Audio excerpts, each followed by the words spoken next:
हरे कृष्ण कृष्ण कृष्ण हरे हरे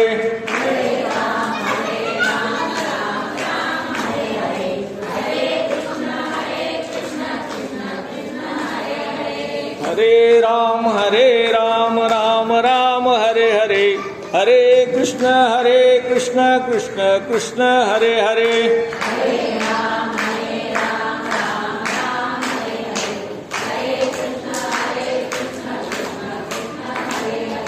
हरे राम राम हरे हरे हरे कृष्ण कृष्ण कृष्ण हरे हरे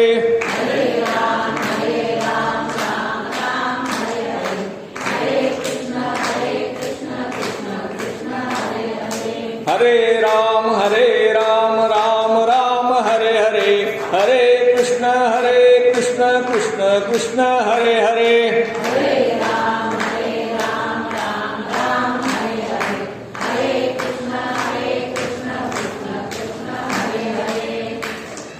संत श्री सद्गुरू चूडामणी बालादास महाराज यांच्या पुण्यतिथी निमित्ताने होत असलेल्या या हरिनाम सप्ताहामध्ये मागील 3 वर्षापासून आपण ही प्रवचन सेवा सुरुवात केलेली आहे. गुरु ब्रह्मा गुरु विष्णू गुरुर्देव महेश्वरा गुरु साक्षात परब्रह्म तस्मै श्री गुरुवे नमः. सर्वप्रथम सद्गुरूंना वंदन करून चूडामणी महाराज व मायबाई यांच्या चरणी मस्तक ठेवून आणि ज्यांच्या प्रेरणेने ही सुरुवात झालेली आहे ते पुरुषोत्तम देशपांडे पापा देशपांडे यांच्या स्मृतीला अभिवादन करून मी आजच्या सेवेला प्रारंभ करतो आहे. काही दिवसापूर्वी मी संकल्प केला होता की या व्यासपीठावरून आपण भगवद्गीतेच्या संबंधाने आपल्याला जे काही समजेल जे सुचेल ते सांगावं. आणि गीतेवरची प्रवचनं आपण 3 वर्ष सतत ऐकली आणि 18 अध्याय आपण पूर्ण केले. जो संकल्प मी केला होता तो सद्गुरू कृपेने पूर्ण झाला. या 2 वर्षाच्या काळामध्ये ही सेवा होऊ शकली नाही. कोरोना काळामध्ये आपण ही सेवा देऊ शकलो नाही, परंतु याच काळामध्ये चिंतनासाठी वेळ मिळाला. आणि हरिपाठ करत असताना असं लक्षात आलं की जुनेच विषय परत दिल्यापेक्षा काहीतरी नवीन आपल्याला सांगावं, काहीतरी नवीन आपल्याला द्यावं आणि आपणही त्या निमित्ताने अभ्यास करावा. म्हणून मी हरिपाठ चाळला, हरिपाठावरचा काही अभ्यास केला आणि असं लक्षात आलं की हरिपाठावर आपण बोलू शकतो. म्हणून यावर्षीपासून मी हरिपाठ समजावण्याचा किंवा हरिपाठ समजून घेण्याचा प्रयत्न करतो आहे. त्याला तुमची साथ लाभेल. सद्गुरूंच्या कृपेने आईवडिलांच्या आशीर्वादाने काही पूर्वपुण्याईने आपल्याला ही सेवा घडती आहे. या सेवेचा संकल्प करून तो सिद्धीस नेण्याचं काम हे सद्गुरूच करतात. ही सेवा सातत्याने जवळपास 4 वर्ष चालेल असं मला वाटतं. कारण दरवर्षी 7 भाग आपल्याला मिळतात, 7 अभंग मिळतात, 27 अभंग आहेत. प्रस्तावनेला 2 दिवस जातात. तर 4 वर्ष ही मी सेवा द्यावी अशी माझी इच्छा आहे. सद्गुरू कृपा झाली तर ती पूर्ण होईल. त्याला तुमचं आणि माझं भाग्य आणि पूर्वपुण्याई लागते आणि आशीर्वाद लागतो. तो मिळतो आहे असं गृहीत धरून मी माझ्या सेवेला प्रारंभ करतो आहे. आज आपण हरिपाठावर काही विवेचन करणार आहोत. हरिपाठ हा ज्ञानदेवांनी लिहिला, म्हणून सुरुवातीला ज्ञानदेवांचं स्मरण होणं आवश्यक आहे. ज्ञानियांचा राजा गुरु महाराव म्हणती ज्ञानदेव तुम्हा ऐसे असं वर्णन ज्यांचं तुकाराम महाराजांनी केलेलं आहे. असे ज्ञानियांचे राजे ज्ञानदेव महाराव महाज्ञानी परमेश्वराचे अवतार विठोबांचे भक्त महादेवांचे भक्त असे ज्ञानेश्वर आपण सुरुवातीला पाहणार आहोत. ज्ञानदेवांनी त्यांच्या जीवनामध्ये अनेक दुःख सोसली आणि आपल्याला मात्र सुख दिले, आपल्याला मात्र आनंद दिला. ज्ञानदेवांचा जन्म विठ्ठलपंत कुलकर्णी आणि रखुमाई रुक्मिणीबाई यांच्या कोटी झाला आळंदीला. विठ्ठलपंत वैराग्य वृत्तीचे होते हे आपणा सर्वांनाच माहीत आहे. परंतु दृष्टांत झाला आणि त्यांनी रुक्मिणीशी विवाह केला. वैराग्य गप्प बसू देत नव्हतं. वैराग्याच्या नादामध्ये, ज्ञान घेण्याच्या नादामध्ये त्यांनी परत संसार सोडून दिला आणि चैतन्य नावाने आपल्या गुरुला खोटं बोलून संन्यासाश्रम स्वीकारला. आश्रम व्यवस्था बदलली. त्यावेळेचा समाज अशी आश्रम व्यवस्था बदललेली स्वीकारायला तयार नव्हता. परत गुरूंना लक्षात आलं, गुरु आळंदीला आले त्यावेळेस लक्षात आलं आणि त्यांनी रुक्मिणी मातेला आशीर्वाद दिला पुत्रवती भो म्हणून. त्या रडायला लागल्या तेव्हा त्यांनी सांगितलं काय झालं. तिने सांगितले माझे पती सोडून गेलेत आणि तुम्ही मला पुत्रवती भो असा आशीर्वाद देताय. त्यांच्या लक्षात आलं की चैतन्य नावाने जे माझ्याकडे राहतो आहे तो हाच आहे, हिचाच पती आहे. ते परत गेले. त्यांनी आज्ञा दिली आणि परत गृहस्थाश्रमात पाठवलं. त्यावेळेच्या काळाप्रमाणे हे फार मोठी चूक होती. ते परत आले आळंदीला. त्यांना लोकांनी परत गृहस्थाश्रमात आले म्हणून वाडीत टाकलं. गावाबाहेर घर करावं लागलं, गावाच्या बाहेर झोपडी करून राहावं लागलं. हे चरित्र तुम्हाला सगळ्यांना माहिती आहे. माझ्या सांगण्याचा उद्देश फक्त लक्षात घ्या की त्यांना काय सोसावं लागलं. 4 मुलं झाली, 4 गोंडस मुलं, 4 देवांचे अवतार जन्माला आले आणि त्यांच्या मुंजीबंधनाचं उपनयन संस्काराची वेळ आली तेव्हा हा उपनयन संस्कार संन्यासाची मुलं म्हणून होत नव्हता. हे ज्ञानी होते. पैठणच्या सभेमध्ये यांनी मोठा ज्ञानवाद केला, चर्चा केली, परंतु ते गुरु ऐकायला तयार नव्हते, ते ब्राह्मण ऐकायला तयार नव्हते, ते पीठ ऐकायला तयार नव्हते.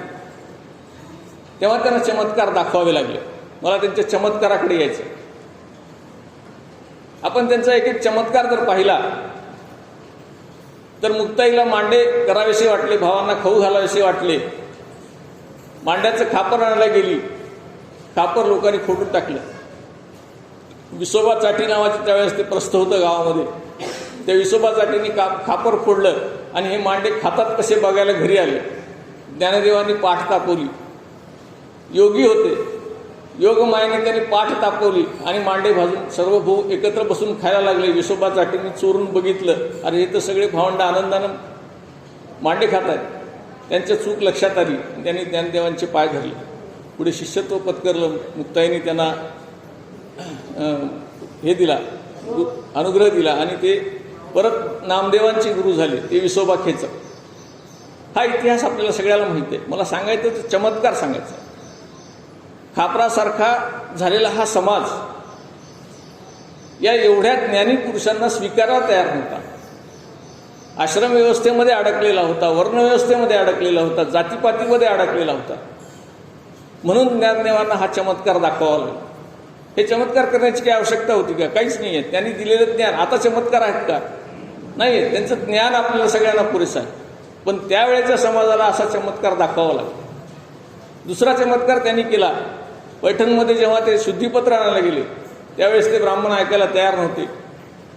ते ब्रह्मपीठ ऐकायला तयार नव्हतं. त्यांची थट्टा केली. हा रेड्याचं नाव ज्ञानी आहे आणि तुझं नाव ज्ञानी आहे. दोघं एकाच नावाचे आहेत. दोघांचा आत्मा एक आहे का? चैतन्य एक आहे का? माऊलींनी निवृत्तीनाथांच्या आज्ञेनं ते मान्य केलं आणि सांगितलं हो आमच्या दोघांचा आत्मा एक आहे. मग त्याच्या पाठीवर वळून म्हटले, याच्या पाठीवर म्हटले का पाहिले? ज्ञानदेवांना मारलं. मुक्ताईच्या डोळ्यामध्ये टचकन पाणी आलं. नंतर ज्ञानदेवांनी त्या रेड्याच्या माथ्यावर हात ठेवला आणि रेडा वेद बोलायला लागला. रेड्यासारखा झालेला समाज जागा करण्यासाठी रेड्याला बोलवावं लागलं. खापरासारखा समाज तापवावा लागला. आणि तिसरा चमत्कार त्यांनी केला. चांगदेव नावाचे मोठी योगी होते ज्यांनी मृत्यूवर विजय मिळवलेला होता. ज्या ज्यावेळी यम येईल, मृत्यू येईल, त्या त्यावेळी ते त्याला पळवून लावायचे आणि आपण अनुष्ठानाला बसायचे. 1400 वर्ष जगले पण कोरे राहिले. ज्ञानदेवांची कीर्ती ऐकली. त्यांना पत्र लिहायला घेतलं आणि कोरच पत्र पाठवलं. मुक्ताई म्हणली चांगल्या कोरा राहील. निवृत्तीनाथ म्हणले कोरा नाही राहिला. तो कोरा राहिला तोच चांगला आहे. जे लिहिलेलं आहे त्याच्यावर लिहिता येत नाही, जे कोरं आहे त्याच्यावर लिहिता येत. हा चांगदेव कोरा आहे, याला आपल्याला ज्ञान देता येतं. म्हणून भगवंताकडे जाताना, गुरुकडे जाताना, संताकडे जाताना कोरं जाऊ, म्हणजे ते आपलं नशीब लिहितात, म्हणजे ते आपल्याला ज्ञान लिहितात. चांगदेव कोरे होते, कोरं कागद पाठवलं, त्याच्यावर 65 ओव्या लिहून पाठवल्या आणि चांगदेव 65 नावाने त्या ओव्या प्रसिद्ध झाल्याच्या योगियांसाठी आहेत. सच्चिदानंद बाबा, त्यांची पत्नी सती जात होती, ते मृत पावलेले होते. नाव सच्चिदानंद, हे मृत कसे पावतात? त्यांना उठून बसवलं. म्हणजे खापरासारखेला झालेला समाज जागा केला, रेड्यासारखा झालेला समाज त्याला जागं केलं. योग्यासारखे लोक जे भ्रष्ट झालेले होते, अहंकारी झाले होते, त्यांचा अहंकार घालवला. आणि चौथा चमत्कार, मृत झालेल्या समाजाला जागं केलं, जिवंत केलं. हे 4 चमत्कार याच्यावरून ज्ञानेश्वर महाराज ओळखायचे का? नाही. चमत्कार त्यांनी जे दाखवले 4च दाखवले. भिंत चालवून दाखवली म्हणून काय कायम भिंतीवर बसूनच चालत गेले असं नाही. लोकांचे फक्त त्यांनी रेडा बोलायला लावून लोकांच्याकडून पाया पडून घेणं एवढ्यासाठी नाही केलं. त्या लोकांना जागं केलं आणि त्यांना जे सांगायचं होतं ते खऱ्या अर्थाने दिलं. त्यांना काय सांगायचं होतं? त्यांना ज्ञान द्यायचं होतं, वेदाचं ज्ञान द्यायचं होतं, त्यांना ज्ञानेश्वरीचं ज्ञान द्यायचं होतं, गीतेचं ज्ञान द्यायचं होतं. ते ज्ञान त्यांनी आपल्या ग्रंथामधून दिलं. ते आत्तापर्यंत आपल्याला पुरतंय. चमत्कार तिथंच संपले, चमत्कार सगळे तिथंच संपले. समाज जागा झाला आणि ते ज्ञान आपल्यापर्यंत आलं. ते ज्ञान कसं आलं? त्यांनी जे निर्माण केलेलं वाङ्मय साहित्य, ते अनुभवामृत पहिलं साहित्य. अनुभवामृत हे सिद्ध पुरुषांसाठी आहे. सिद्ध पुरुष कुणाला म्हणायचं? ज्याला सिद्धी प्राप्त झाली आहे चांगदेवांसारखी, त्याला सिद्ध पुरुष म्हणत नाही, ती योगी झाली. सिद्ध पुरुष त्याला म्हणायचं ज्याला ब्रह्मानुभव आलेला आहे, ज्याला सच्चिदानंद आनंद प्राप्त झालेला आहे, ज्याला आत्मानुभव आलेला आहे, ज्याला परमेश्वराचं दर्शन घडलेलं आहे, ज्याच्या जीवनामध्ये आता प्राप्त करायसारखं काही राहिलंच नाही आहे. अशा पुरुषाला, संत पुरुषाला आपण सिद्ध पुरुष म्हणतो. आणि त्यांच्यासाठी हे अनुभवामृत आहे. ही वैदिक चर्चा आहे, गहन चर्चा आहे, याची भाषा अवघड आहे, ती त्यांना समजू शकते. त्यांच्यासाठी ज्ञानदेवांनी हा ग्रंथ लिहिला. दुसरा ग्रंथ लिहिला ज्ञानेश्वरी, भावार्थ दीपिका. हा ज्ञानेश्वरी ग्रंथ साधकांच्यासाठी लिहिलेला आहे. साधक म्हणजे जे सिद्धीच्या मार्गावर चाललेले आहेत, तुमच्या माझ्यासारखे जे वारकरी आहेत, तुमच्या माझ्यासारखे जे अभ्यासक आहेत, तुमच्या माझ्यासारखे जे आपल्याला मोक्षाच्या वाटेनं जायचं आहे, भगवंत दर्शन करायचं आहे, जे प्रवचनाला, कीर्तनाला, भजनाला आवर्जून येतात, जे वारीला जातात, जे पदयात्रा करतात, त्यांच्यासाठी म्हणून ज्ञानेश्वरी लिहिली. आणि ज्ञानेश्वरीमधून गीतेचं ज्ञान लोकांच्यापर्यंत त्यांनी पोहोचवलं. कारण वेदाचं ज्ञान हे त्यावेळी सर्वांना मान्य नव्हतं किंवा सर्वांना देता येत नव्हतं. सर्वांसाठी त्यांनी खुलं केलं. मराठीचे बोलू कौतुके या न्यायाने त्यांनी मराठी माणसांसाठी आणि सर्व पृथ्वीवरच्या प्रत्येक माणसांसाठी ते सोपं करून ज्ञान 700 ओव्याचं 9000 ओव्यामध्ये, 700 श्लोकाचं 9000 ओव्यामध्ये ज्ञान आपल्याला दिलं. हे ज्ञान आपल्यापर्यंत आलं. आणि दुसरं त्यांनी दिलं चांगदेव 65ची योगियांसाठी. मग हे सगळं ह्या लोकांच्यासाठी दिलं. आपल्यासाठी काय दिलं? तर आपल्यासाठी फार मोठी आणि चांगली गोष्ट त्यांनी दिली, ती म्हणजे हरिपाठ. हरिपाठ हा तुमच्या माझ्यासाठी, ज्याला काहीही येत नाही, ज्याला कशाचंही ज्ञान नाही, ज्याला काही घ्यायचं नाही, द्यायचं नाही, अशा माणसांच्यासाठी त्यांनी हरिपाठ दिला. आणि हा हरिपाठ सर्वांचा उद्धारक आहे. म्हणून हरिपाठ समजून घ्यायचा आहे. आणि हा हरिपाठ जे एवढे ग्रंथ माऊलींनी लिहिलेले आहेत, वेदांचं सार म्हणून गीता लिहिली, अनुभवामृत लिहिलं, चांगदेव 65 लिहिली, ह्या सगळ्यांचा सार, सगळ्यांचा संगम कशात होतो? तर हरिपाठात होतो. म्हणून हरिपाठ केला की सगळे ग्रंथ आपण वाचल्यासारखं होतं. म्हणून हरिपाठ करावा आणि तो समजून करावा. हे सांगण्याचा उद्देश असा आहे की हरिपाठ करायचा तर पोपटासारखा नाही करायचा, हरिपाठ करायचा यंत्रासारखा नाही करायचा. हरिपाठ करायचं तर समजून करायचं. आपण जे म्हणतो आहोत ते ईश्वराप्रती म्हणतो आहोत आणि आपल्या मनातून ते बाहेर येतं आहे. आणि ज्ञानदेवांना जे जे अनुभव आले ते अनुभव आपल्याला येतात की नाही हे पाहायचं. याच्यासाठी हरिपाठ समजून करावा. वारकरी हे सगळी भक्ती मार्गावर असतात. वारकरी वारी करतात म्हणजे विठोबाचं दर्शन व्हावं याच्यासाठी करतात, भक्तीसाठी करतात.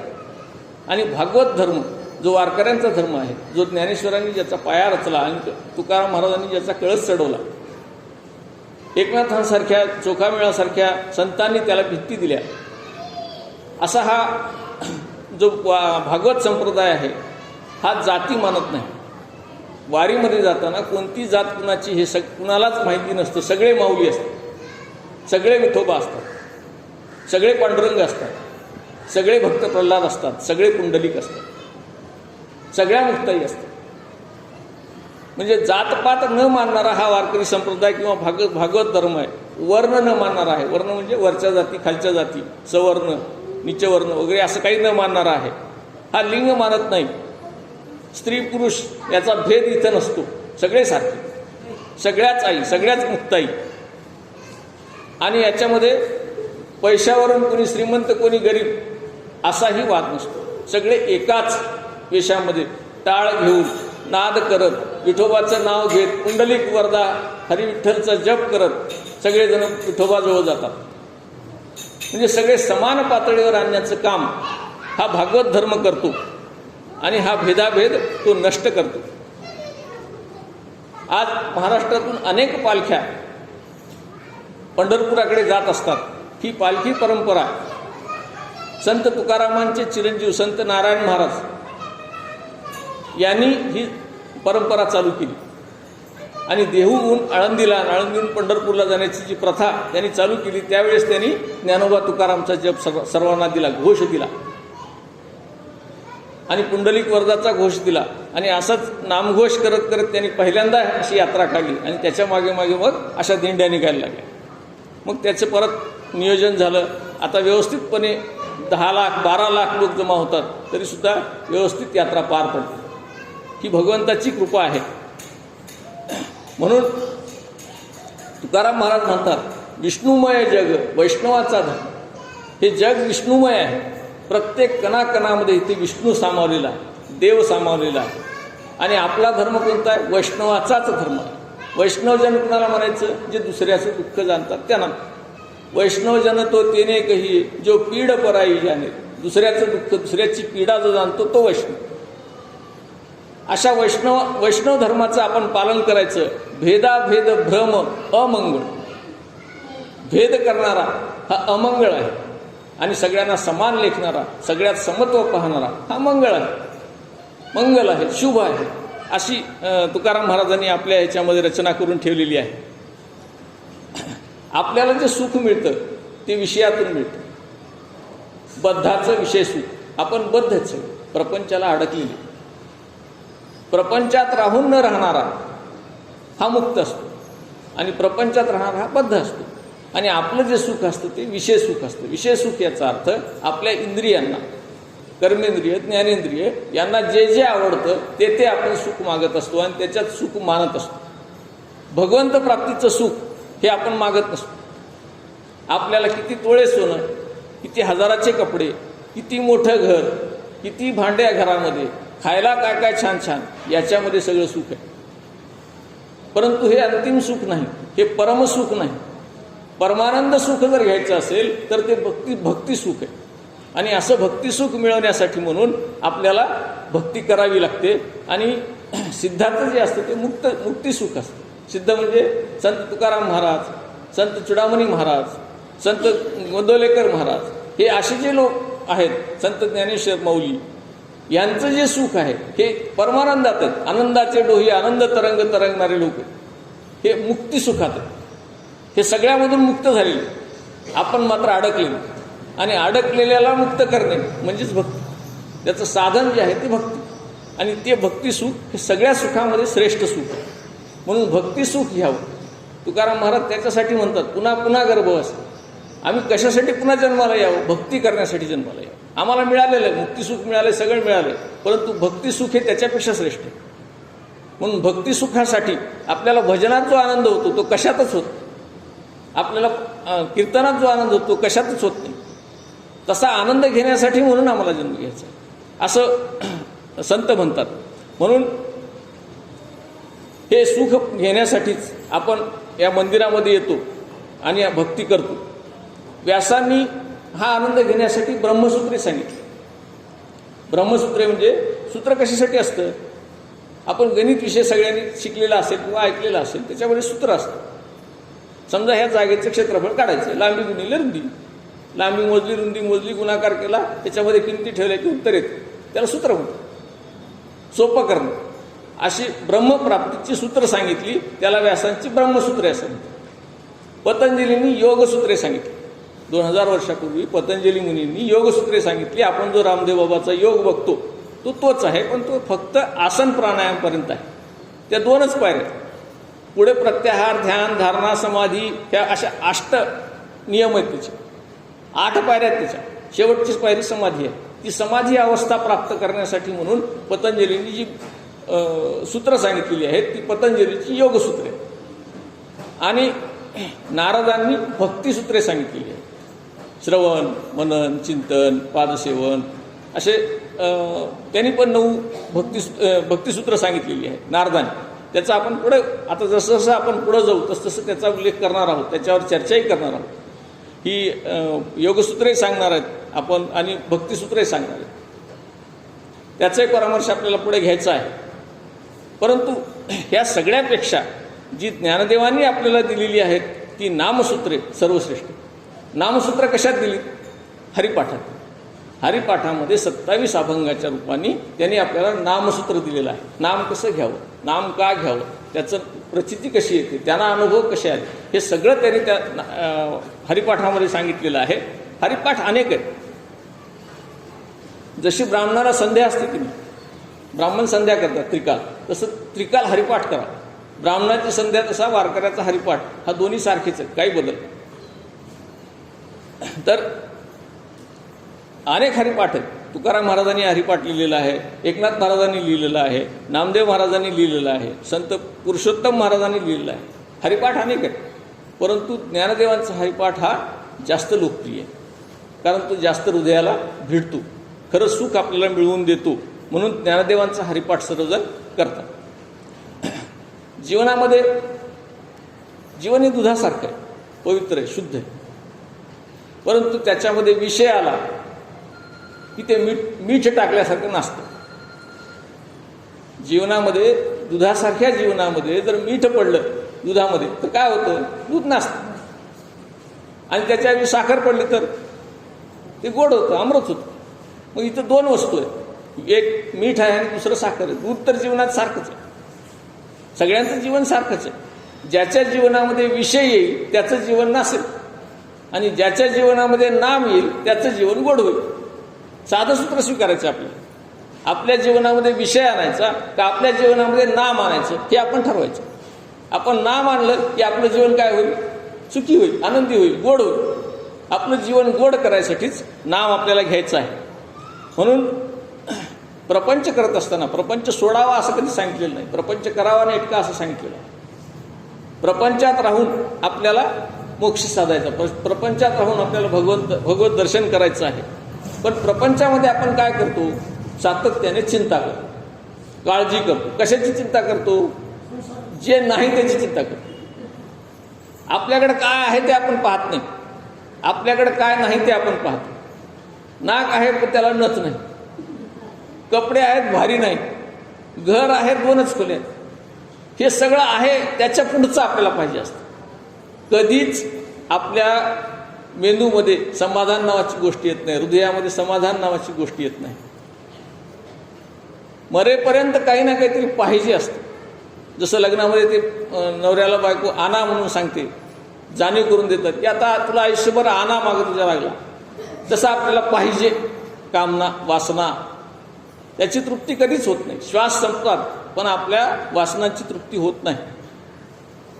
प्रपंचामध्ये हे असतं आणि परमार्थामध्ये मात्र समाधान असतं, काहीच मागायचं नसतं. आपण भजन करतो, कीर्तन करतो, नामस्मरण करतो, सगळं करतो, त्याच्यामध्ये फक्त समाधान आणि आनंद मिळतो, दुसरं काही मिळत नाही. म्हणून परमार्थ करावा ज्याच्यामुळे आपल्याला समाधान मिळेल. समाधानासाठी जगावं, काहीतरी मिळवण्यासाठी जगण्याचा प्रयत्न करू नये. आपोआप देतो देव, मागायचं तर काहीच नसतं. म्हणून हरिपाठ त्याच्यासाठी दिलेला आहे आपल्याला. माऊलींनी हरिपाठ का दिला याच्यावर आपण जर पुढं बोलायचं ठरलं तर पहिल्यांदा हरिपाठ हा आला कसा? निवृत्तीनाथांनी ज्ञानदेव दिला जगाला शिष्य म्हणून. निवृत्तीनाथ गुरु होते, मोठे भाऊ होते, त्यांना गहिनीनाथाने दिला. गहिनीनाथाने निवृत्तीनाथांना अनुग्रह दिला आणि निवृत्तीनाथांनी ज्ञानदेवांना दिला. आणि ज्ञानदेवांनी काय दिलं पुढं? हरिपाठ. आपल्याला हरिपाठ दिला. म्हणजे आपण सगळे कुणाचे शिष्य झालो? ज्ञानदेवांचे शिष्य झालो. हे महत्त्वाचं, हे समजून घेण्यासारखं आहे. म्हणून ज्ञानदेवांनी हरिपाठ दिला आणि निवृत्तीनाथांनी त्यांना अनुग्रह दिला आणि ज्ञानदेवांनी आपल्याला अनुग्रह दिला असं समजायला हरकत नाही. हरिपाठच का वाचावा? अहो, निवृत्तीदेवांच्या सानिध्याने, निवृत्तीदेवांच्या संमतीने, गुरुच्या संमतीने हा हरिपाठ मार्गदर्शक ठरलाय, पावन झाला. त्यांनी स्वतः तो त्याला सर्टिफाय केलं, त्याला सन्मान दिला, तो चांगला आहे असं सांगितलंय. म्हणजे निवृत्तीनाथांनी तो दिलेला आहे आणि ज्ञानदेवांनी आपल्या हातात दिला आहे, म्हणून तो सर्वश्रेष्ठ आहे. आणि नामस्मरणानं दर्शन कसं होतं? फक्त नामस्मरणाने ईश्वर दर्शन कसं होतं हे सांगण्यासाठी म्हणून हरिपाठ दिला. हेच समजावून सांगतो हरिपाठ आपल्याला. हा अनुभव सांगितलाय. आणि अनुभव कसा सांगितलाय? अनुभव कसा सांगतात? अहो, मी आंबाच खाल्ला नाही तर आंब्याचं वर्णन सांगायचं कसं? आंबा गोड असतो, किती गोड असतो माहिती आहे का तुम्हाला? काहीच माहिती नाही. कारण तुम्ही जोपर्यंत खात नाही, आपण जोपर्यंत साखर गोड आहे, कशी गोड आहे, जो समोरच्या माणसाने खाल्ली तसं ते कशी करणार? पण ज्ञानेश्वरांनी भगवंत दर्शन घेतलं. कसं घेतलं? नामस्मरणाने घेतलं. हे अनुभव त्याने 27 अभंगा म्हणून 27 अनुभव आपल्याला दिले आणि ते अनुभव आपल्याला बघायचे. अनुभव सांगितलेला आहे आणि नामाचं महत्त्व सांगितलेलं आहे, नामाचं सामर्थ्य सांगितलेलं आहे. ज्ञानदेवा ध्यानी रामकृष्ण म्हणी अनंत जन्मनी पुण्य होय. त्याचं सामर्थ्य अनंत जन्माचं पुण्य नामामध्ये आहे. हे सामर्थ्य त्यांनी सांगितलेलं आहे. त्याच्यावर कशी निष्ठा ठेवावी हे पण त्याच्यात सांगितलेलं आहे. नामाचं महात्म्य आणि नामाच्या साह्याने आपण ईश्वराकडे कसे वळतो आणि नाम आत येईल तसं अहंकार किंवा मी पण कसं बाहेर जातं, आपलं मन कसं मोकळं होतं, हृदय कसं मोकळं होतं, याचे पण अनुभव त्यांनी आपल्या त्या हरिपाठात सांगितलेले आहे. प्रत्येक अभंगात एक वेगळा संकेत दिलेला आहे. जशी आपण साधना करू तसे संकेत आपल्याला कळायला लागतात. ज्ञानेश्वरी लिहून त्यांच्या इतर ग्रंथापेक्षा सगळ्यात जास्त लोकप्रिय असलेला ग्रंथ कोणता आहे? ज्ञानेश्वरी. ज्ञानेश्वरीमुळे ज्ञानदेव लोकप्रिय झाले, चमत्कारामुळे नाही. ज्ञानदेव लोकप्रिय होण्यामागे कारण काय? ज्ञानेश्वरी. बरोबर आहे. हरिपाठामुळे ते घराघरात आहे. हरिपाठामुळे लोकांच्यामध्ये प्रिय झाले. पण घरात कोण आलं? हरिपाठ. आपल्या घरामध्ये हरिपाठ आहे म्हणजे ज्ञानदेव आहे असं समजायचं. आणि हरिपाठ ज्ञानेश्वरीपेक्षाही सोपं आहे, अतिशय सोपं आहे. हरिमुखे म्हणा, सगळ्यांना कळू शकतो. काय म्हणायचं? मुखानं हरी म्हणायचं. साधं म्हणजे छोटे छोटे घास जसं आई आपल्या बाळाला भरवते, चिमणी जसं आपल्या पिलाला भरवते, तसं माऊली आपल्याला हे छोटे छोटे घास भरवतात हरिपाठाच्या रूपाने. छोटे छोटे घास आपल्याला खाऊ घालतात. हे हरिपाठ हा छोट्या घासासारखा आहे आणि त्याची लय इतकी छान आहे. आपण देवाचे द्वारी उभा अक्षरे भरी तेने मुक्तीचारी साधी येल्या असं डुलत म्हणू शकतो, गायनामध्ये म्हणू शकतो. आणि असं म्हणत असताना आपली लय, आपला ताल असा साधतो की ब्रह्मांडी टाळी आपोआप लागते. आपल्याला दुसरं काही सुचत नाही. इतकं छान हे स्वरूपामध्ये आपल्याला ते त्याने दिलेलं आहे. आणि त्या हरिपाठामध्ये आपण गुंतून जातो. ईशस्तोत्र गाणारी, ईशस्तोत्र कशाला म्हणायचं? रामरक्षा स्तोत्र आहे, हनुमानांचं स्तोत्र आहे, किंवा आरत्या आहेत. हे जे स्तोत्र आहेत सगळे ईश्वराचं स्तवन करणारी जी स्तोत्र आहेत, हे स्तोत्र म्हणत असताना ते जर एखाद्या लहान मुलांनी, आपण थोडक्यात धरू, बटूमूर्ती, वामन मूर्ती, छोटा एक 10 वर्षाचा मुलगा ज्याने संजाप केलेला आहे, सोहळं नेसलेलं आहे, असा जर मुलगा एखादा तो असे मंत्र म्हणायला लागला, असं रामरक्षा म्हणायला लागला तर आपल्याला किती आनंद होतो. तसा हरिपाठ आहे. हरिपाठ ह्या लहान मूर्तीसारखा आहे, लहान मुलासारखा आहे. आणि तो आपल्यासमोर आपण जेव्हा घेऊन त्याला वाचायला लागतो त्यावेळेस तो आनंद, परमानंद आपल्याला प्राप्त होतो. म्हणून हरिपाठ करावा. परमात्मा आपला कसा करावा हे सांगणारा हा ग्रंथ आहे. आणि हा ग्रंथ निवृत्तीनाथांनी कसा दिला याचं वर्णन करताना, निवृत्तीचे गुज विठ्ठल सहज गैनी राजे मज सांगितले. निवृत्तीनाथांनी ही गुह्य गुप्त गोष्ट ही ज्ञानदेवांना सांगितली आणि गैनी राजांनी निवृत्तीनाथांना सांगितलं. म्हणजे त्यांच्या गुरुनी हे आदिनाथापासून आलेलं आहे. आदिनाथ गुरु सकळ सिद्धांचा मच्छिंद्रतयांचा मुख्य शिष्य. मच्छिंद्राने बोध गोरक्षाशी केला, गोरक्ष ओळला गहिनी प्रती, गहिनी प्रसादे निवृत्ती दातार ज्ञानदेवा सार चोजवी. ज्ञानदेवापर्यंत आला. ज्ञानदेवांनी पुढे एका शिष्याला देण्याच्या ऐवजी आपल्या सगळ्याला देऊन टाकलं. हे गुप्त गोष्ट, ही गुप्त गोष्ट ही सगळ्याला सांगायची नसते. जसं गुरुमंत्र गुरु काय करतात, कानात सांगतात, सगळ्याला देत नाहीत. परंतु तुकाराम महाराजांनी सगळ्याला देऊन टाकला. रामकृष्ण हरी म्हणा सगळे. तसं हरिपाठाच्या रूपाने माऊलीने आपल्याला ही गुप्त गोष्ट देऊन टाकलेली आहे. निवृत्तीचे जाप्य आन नाही चित्ती, राम नामे तृप्ती सदा असे. निवृत्तीनाथांनी जो जप केला तो दुसरा कोणताच नाही, रामनामामध्येच तृप्ती आहे हेच सांगितलं. रामनाम घ्या, आपल्याला तृप्ती आहे, समाधान आहे, शांतता आहे, देवत्व आहे, सगळ्या गोष्टी प्राप्त होतात. फक्त कशाने? रामनाम. हे सोपं काम त्यांनी सांगितलेलं आहे. त्याच्यासाठी काय पाहिजे? त्याच्यासाठी श्रद्धा पाहिजे, भक्ती असली पाहिजे. श्रद्धा कशाला म्हणतात? ज्याच्यामध्ये शंकेला जागा नाही. आपली चुडामणी महाराजांच्यावर श्रद्धा आहे. श्रद्धा आहे याचा अर्थ काय? त्यांनी जे काही सांगितलेलं आहे आपल्या जीवनामध्ये ते सगळं आपल्या कल्याणाचं आहे. डोळे झाकून ज्याच्यावर विश्वास ठेवतो आपण, ती गोष्ट म्हणजे श्रद्धा. आपली आईवडिलांच्यावर श्रद्धा असते. आईवडील आपल्यासाठी कधी वाईट सांगतात का? सांगत. श्रद्धा याला म्हणतो आपण. तशी अनन्यता पाहिजे. अनन्यता म्हणजे माझं कल्याण करणारा हरिपाठच आहे, दुसरं काहीच नाही. अशी अनन्यता असली पाहिजे आणि अखंड हरिप्रेम असलं पाहिजे. सतत आपल्या हृदयातून त्याचा आवाज आला पाहिजे. हृदयातून आला पाहिजे, मुखातून नाही. हृदयातून वैखरी वाणीने तो बाहेर पडला पाहिजे. असा आवाज सतत येत असेल. निवृत्तीचे जाप्य आन नाही चित्ती, रामनामे तृप्ती सदा असे. तो आतून आवाज आला की आपल्याला आपोआप काय होते? तृप्ती होते. म्हणजे श्रद्धा असली पाहिजे, चिकाटी असली पाहिजे. सतत नाम घेण्याची चिकाटी असली पाहिजे. जशी व्यवहारात चिकाटी असते, व्यापारात चिकाटी असते, शेतीत चिकाटी असते, कामात चिकाटी असते, नोकरीत चिकाटी असते, तशी चिकाटी नामात असली पाहिजे.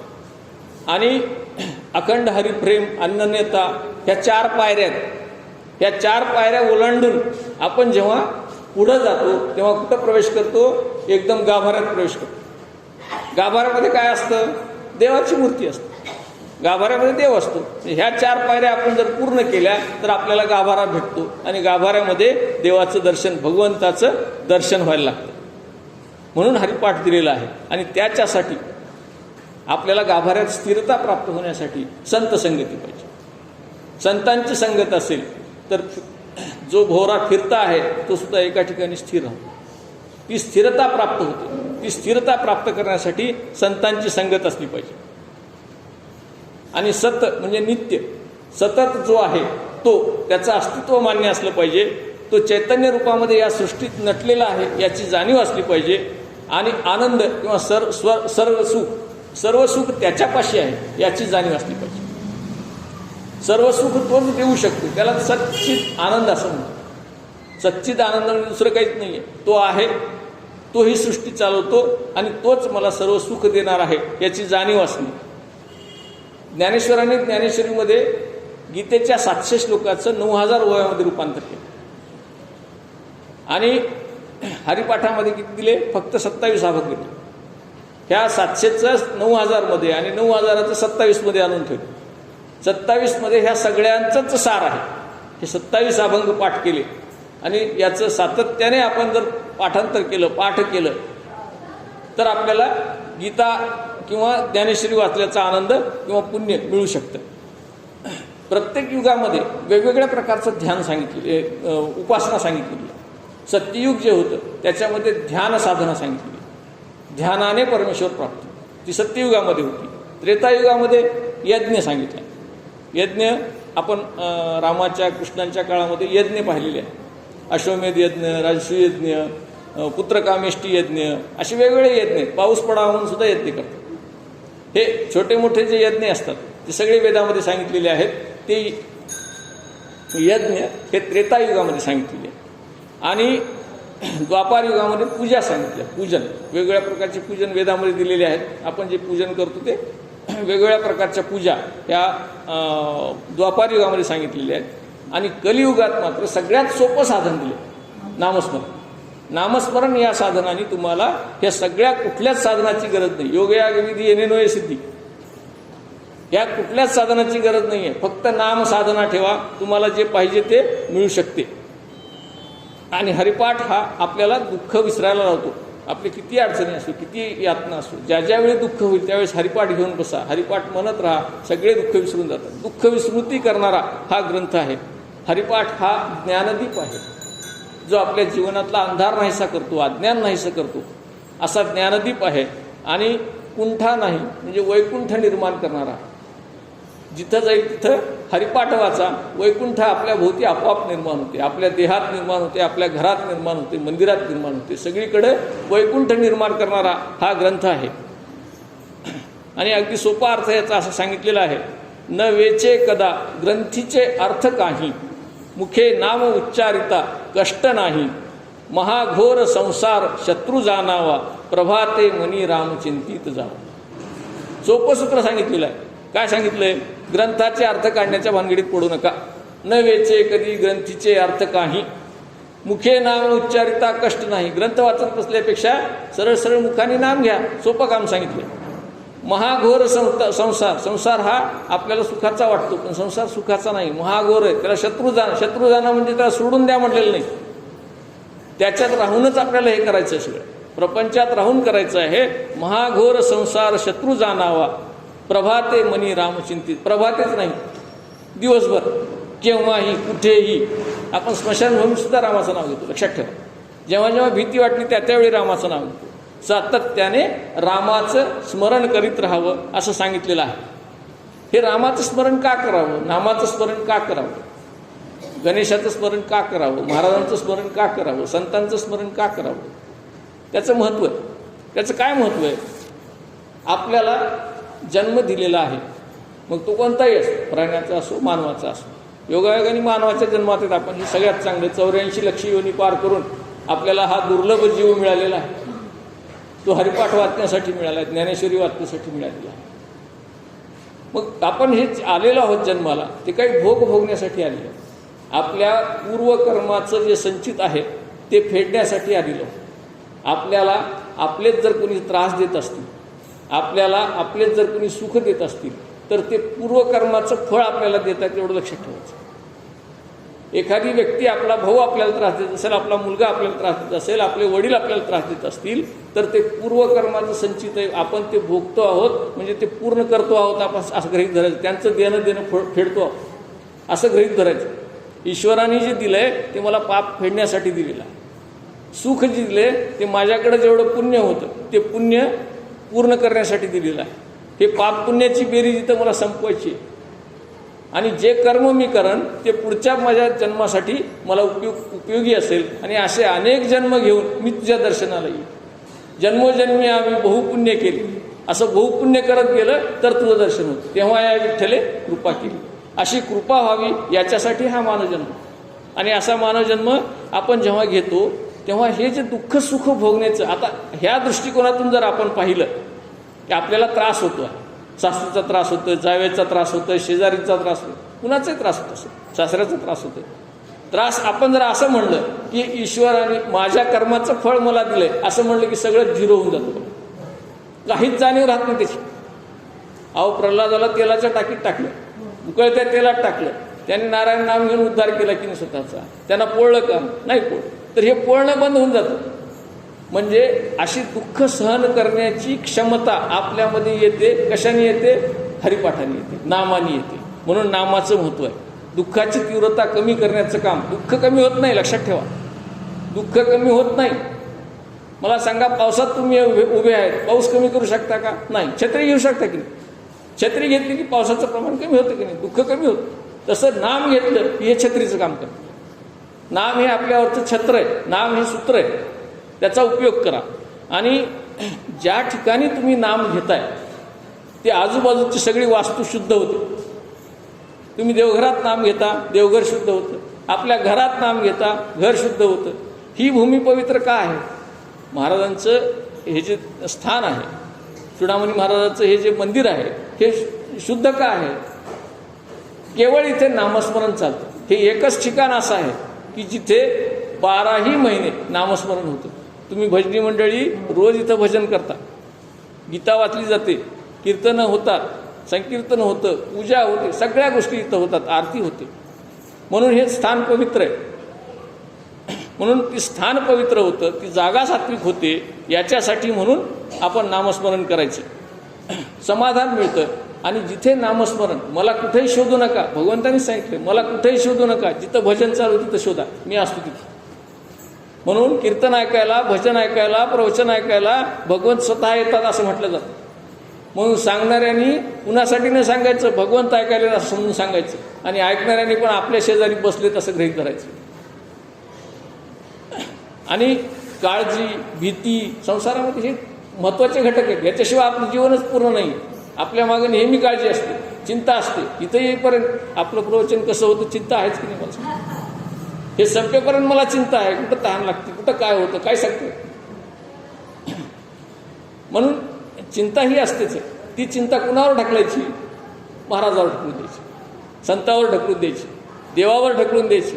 आणि हरिपाठ करायचा आणि सांगायचं, देवा तूच आहेस काळजी भाऊ माझा, योगक्षेम तूच चालवणार आहेस. माझं सगळं तुझ्यावरही टाकीला भार, तुझ्यावर सगळं टाकून मी मोकळं होतो. माझा राग असो, माझा क्षोभ असो, माझा लोभ असो, माझं संकट असो, सगळं तुझ्यावर, माझ्यावर काही नाही. म्हणून नामस्मरणानं हे फायदे होतात. भीती मरते, प्रपंचातल्या समस्या कमी होतात, अडचणी कमी होतात. आणि जो नाम घेतो त्याच्यामध्ये प्रेमभाव निर्माण होतो. मला सांगा, नाम घ्यायला लागलो आपण की आपल्यात ईश्वर जागा होतो. ईश्वर जागा झाला की शेजारणीने किती जरी आपल्याला शिव्या दिल्या, राग येत नाही. अरे तिचं दैव आहे, आपलं काहीतरी देणं आहे म्हणून ती करायली, असं म्हणून आपण ती सोडून देतो. आपोआप हे सगळं कमी व्हायला लागतं. प्रेमभाव निर्माण होतो, धैर्य निर्माण होते. म्हणजे त्या संकटाशी सामना करण्याचं धीर आपल्यामध्ये येतो. आणि स्वभाव सात्विक व्हायला लागतो. नामधारक व्यक्तीचा स्वभाव सात्विक व्हायला लागतो. आपण माधव महाराजाकडे पाहतो तेव्हा त्या लक्षात येतं आपल्या, हे सात्विक माणूस आहे. पाहिल्याबरोबर लक्षात येतं. कशामुळे येतं? ते नाम घेतात, संकीर्तन करतात, कीर्तन करतात, सातत्याने ज्ञानेश्वरीच्या सानिध्यात राहतात, हरिपाठाच्या सानिध्यात राहतात. जी माणसं असं करतात त्यांच्या चेहऱ्यावर वेगळं तेज असतं आणि पाहिल्याबरोबर ते लक्षात येतं, सात्विकता लक्षात येते. वागण्यात, बोलण्यात, प्रत्येक शब्दामध्ये त्यांच्या रामनाम बाहेर पडत असतो. आणि म्हणून नाम घ्यावं. गरजा कमी होतात. नाम घेणाऱ्या माणसाच्या गरजा पण कमी होतात. गरजा किती आहेत आपल्या? खूप आहेत. खूप वेळ सांगितली, 33. गरजा संपत नाही. अत्यावश्यक आहे का? नाही. आवश्यक किती आहे तेवढंच बघायचं. एकावर भागत असेल तर एकावर, त्याच्याऐवजी 2ची आशा करायची नाही. आपोआप नाम घेणाऱ्या माणसाच्या गरजा पण कमी होतात. सद्गुरूची कृपा होते. नाम घेत राहा. एक दिवशी सद्गुरू भेटतात. जर गुरु तुम्ही केले नसतील तर गुरु भेटायला येतात तुम्हाला. अशी अनेक उदाहरणं आहेत. बाबाजींनी येऊन तुकाराम महाराजांना स्वप्नात दृष्टांत दिला. सद्गुरू आले की नाही? येतात. निवृत्तीनाथांना, गैनीनाथांनी बोलावून घेऊन अनुग्रह दिला की नाही? तसा अनुग्रह आपल्याला पण मिळतो. नामस्मरण करत राहा आणि गुरु तसेच भेटावेत. सद्गुरूची कृपा होते. आणि सद्गुरू लावून या हात कुरवाळीला माथा, सांगितलेले चिंता न करावी. सगळ्या चिंता ते हरून नेते. आपल्या डोक्यावर हात ठेवण्यासाठी सद्गुरूची कृपा होते. आणि शेवटचं असे सद्गुरू भेटले की भगवंत भेट काही फार लांब राहत नाही. कृष्ण दर्शन तो देंगे कभी ना कभी, कभी ना कभी नाही, कृष्ण दर्शन तो देंगे अभी के अभी. इथल्या इथे तुम्हाला दर्शन होऊन जाईल जर नामस्मरण घेत राहिलं तर. मग अशी भगवंताची भेट करण्यासाठी म्हणूनच आपल्याला मानव जन्म दिलाय. आणि मानव जन्म हा इतर जन्मापेक्षा श्रेष्ठ का आहे? तर विचार करण्याची बुद्धी आपल्याकडं आहे, ती इतर प्राण्याकडे नाही. प्राण्याकडे बुद्धी आहे, कोणती आहे? खाण्यापुरती आहे, झोपण्यापुरती आहे, संरक्षणापुरती आहे, भक्षणापुरती आहे.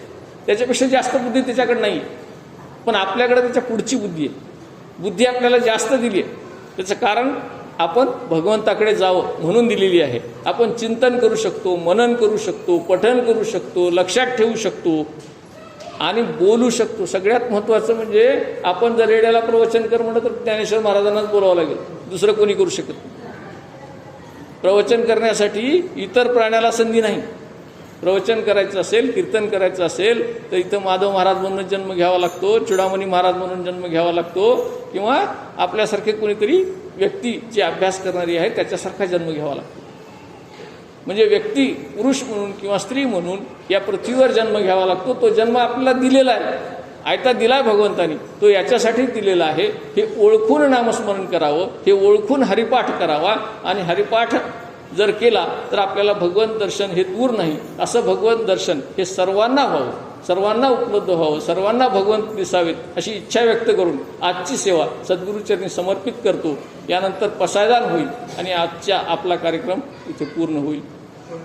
पुंडलिक वरदा हरी विठ्ठल श्री ज्ञानदेव तुकाराम गोपाल कृष्ण भगवान की जय.